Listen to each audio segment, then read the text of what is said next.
नमस्कार, मैं हूं आपके साथ मनीषा सिंह और आप देख रहे हैं एबीपी गंगा।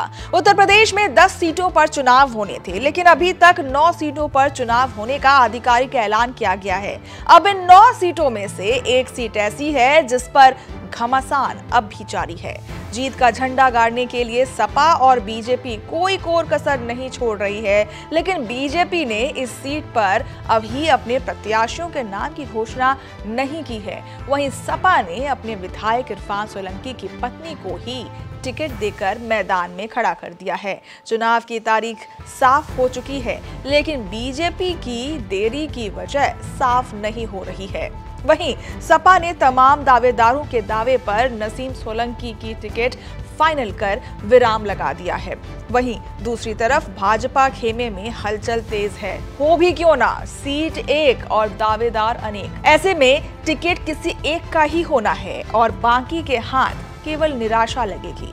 लेकिन कानपुर में हुए 2 गुटों में हंगामे ने बीजेपी और सपा के बीच में हार और जीत के फासले को कम कर दिया है। बीजेपी सपा में चल रही अंतर्कलह को लेकर अंदर ही अंदर खुश है, तो वहीं सपा अपने आपसी झगड़े ही कम नहीं कर पा रही है। प्रत्याशी नसीम सोलंकी के चुनाव की तैयारियों के बीच जिलाध्यक्ष और 2 विधायकों के बीच होने वाली सार्वजनिक तू-तू मैं-मैं में शहर में सपा की कलाई खोल रखी है और चुनाव से पहले ये तस्वीर सपा के गढ़ में सेंध लगा सकती है। बीजेपी पहले से ही इस सीट पर सपा को कमजोर करने का काम कर रही है।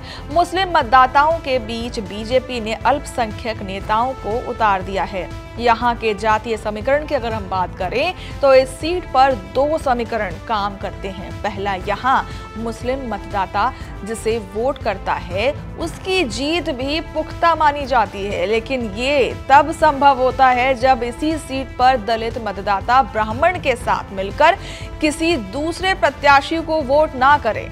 इस सीट पर अगर दलित और ब्राह्मण एक होकर किसी प्रत्याशी को वोट करते हैं तो मुस्लिम मतदाताओं का जादू काम नहीं करता, क्योंकि 40% मुस्लिम मतदाताओं वाली सीट पर बड़ी संख्या दलित और ब्राह्मण मतदाताओं की एकजुट होने से हो जाती है।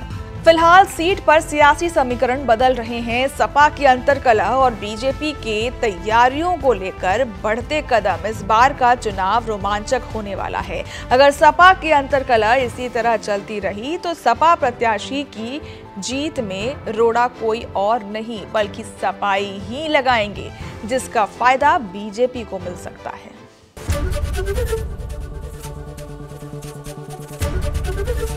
एबीपी गंगा, खबर आपकी, जुबान आपकी।